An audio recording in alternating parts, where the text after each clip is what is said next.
All right, here we go. We're in section 3.4. We're going to be going through numbers 20 through 30 in this video. Okay, so starting with 20, what we're going to be doing for the first 8 of them, we're going to be finding the slope and the y-intercept and then graphing them. Okay, so whenever we have an equation in y equals mx plus b, we know that the y-intercept is the same thing as b, and the slope is the same thing as m. So whatever is attached to the x here is going to be our slope. So our slope, or our m, is going to be 6 for this first one. And then our y-intercept is going to be our b, or 10 in this case. So then when we are graphing this one, we know that a y-intercept looks, as a paired point, it looks like 0 and then 10. That's usually what a y-intercept looks like because it has 0 for the x and then it's on the y-axis. So for this first one, we're going to start up here at 10.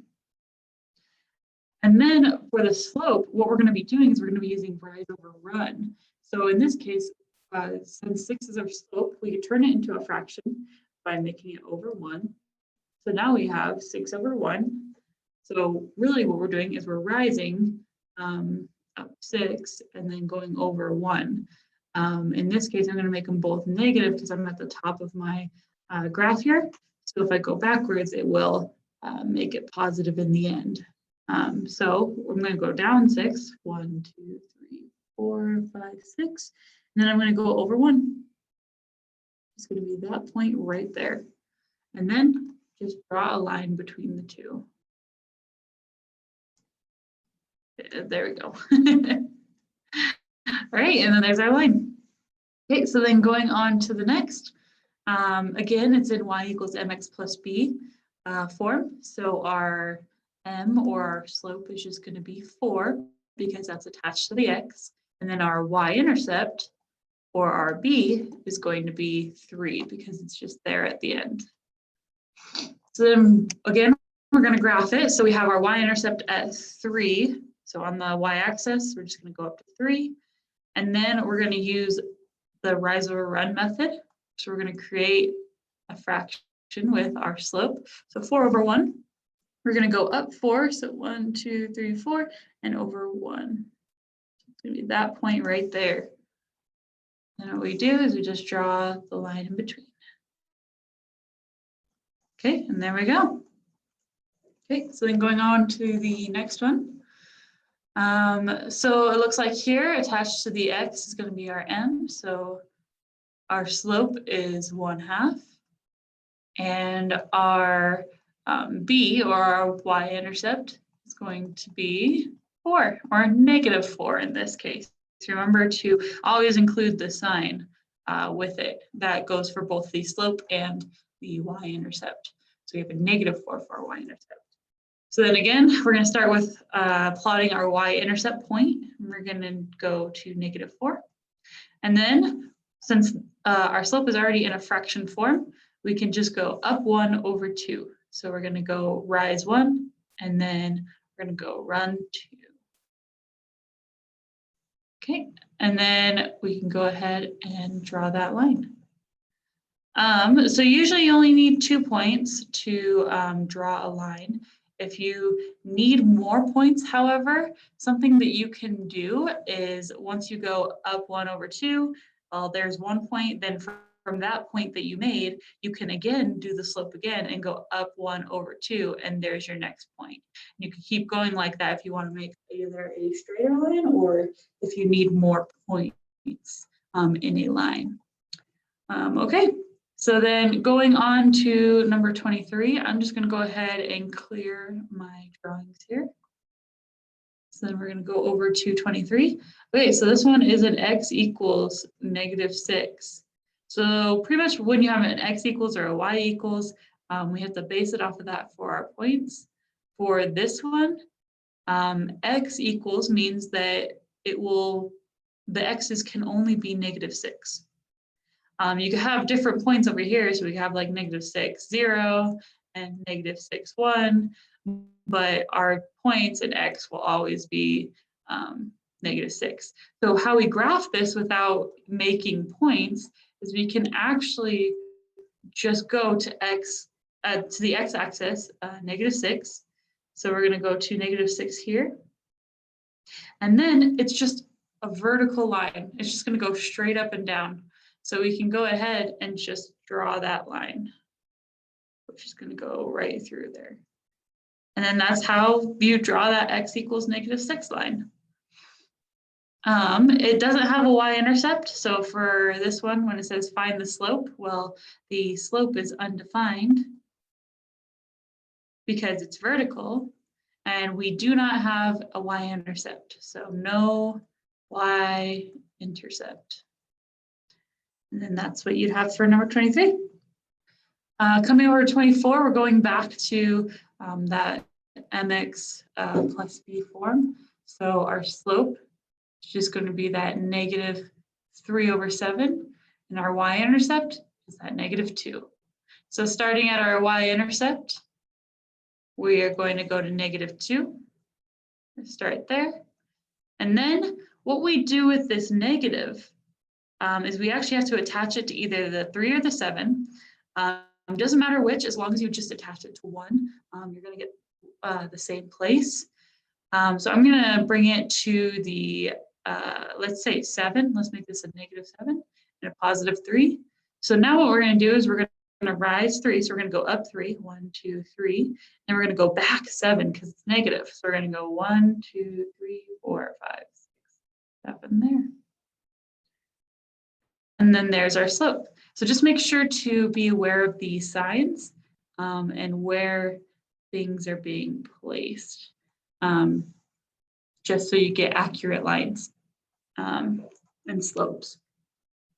All right, coming over to number 25. So there's a couple different things that we can do. We can either put it into y equals mx plus b form, or usually we can, or if we were just drawing the line, we can go ahead and just find the x and y intercepts. I'm going to go ahead and turn it into y equals mx plus b form. So I'm going to make the x's go to the other side by subtracting 3x. So we have -4y equals -3x plus 12. And then I'm going to divide -4 by everything. So make sure that you're doing it by all the terms in here. So now we have y equals, and we can cross out those negatives. So we have a 3/4x. And then if we do 12 divided by -4, we're actually going to get a -3. So there's our y-intercept, and there is our slope. So going to graph this one, we're going to start with our y-intercept of -3 here. And then we're going to go up 3 and over 4. So there we go. There is our line. I don't know why I didn't just use the straight line, but there we go. Okay, so there's our lines for these last 3. Let me go ahead and clear my drawings again, and we are going to now graph these next couple. Okay, so 26. So this one's a little bit different because our y-intercept is now a fraction. One way that we can look at this is 3 goes into 10 3 times.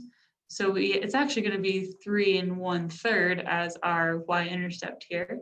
So when we graph it on the graph, I'm just going to go up to 3 and then go a little bit over 3, so somewhere in the middle there, and have that be our y-intercept when we graph it.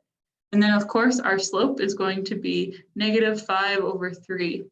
So our slope of that, I'm going to bring the negative and let's make it -5/3, right? So when we do that, just make sure that I'm going in between each of the ticks and not going on where it says like 2 and 1 and things like that. So I'm going to go down 5 first. So starting here, we go 1, 2, 3, 4, 5. So it's going to be somewhere in between -1 and -2 there. And then I'm going to go to the right 3. So 1, 2, 3. So our actual point is somewhere right there. I'm going to go ahead and erase that point. I did that for reference so that I'd be able to see between them. And then we're going to go ahead and draw the line. Okay. So a little bit off. Let me redo that line there. Okay, so then there's our line. Okay, so then going on to the next one. Again, it's not in y equals mx plus b form. So what we're going to do is we're going to get y by itself by subtracting x on both sides. So we have 4y equals negative x minus 9. Then we're going to divide by 4 by everything. So our actual equation that we're going to use is going to be y equals negative 1 over 4x minus 9/4. So again, 4 kind of goes into 9 2 times, so it's actually 2 1/4. So when we plot this point, we're going to go -2 and then a little bit. That's our y-intercept. And then what we're going to do is we're going to take that slope and we're going to go down 1 and over 4. 1, 2, 3, 4. Okay, and then go ahead and draw the line in between. So with those fraction y-intercepts, we just have to be careful of where we are placing the numbers. But there we go. So we have our slope and our y-intercept. Okay, so then coming over to this last one, we have a y equals 7. So again, with the y equals, our slope is going to be 0 because it's going to be a horizontal graph. So our m is going to be 0. And our y-intercept, this one actually has a y-intercept because it's y equals, is going to be 7. So 0, 7 as our y-intercept. So then what we're going to do is we're going to go up to 7. And then we're just going to draw a straight horizontal line through that point. And voila, there is our graph there. Okay, so then going on to the next one, I'm going to go ahead and clear these drawings here. So the question is, what is the slope of a line parallel to y equals 5 over 3x plus 2? So we're looking for a parallel line. Oh, whoops. We're looking for a parallel line. So that means that the slope has to be the same. Well, as we were saying in these last questions, the slope is just going to be whatever's attached to the x. So that 5 over 3 is going to be our parallel slope because it has to be the same thing. So 5 over 3 is the correct answer for that one. Okay, and then it says, what is the slope of the line perpendicular to y equals 5? Okay, so remember that y equals 5 is just going to be a line, a horizontal line that goes through 5 here. So it's going to look something like that.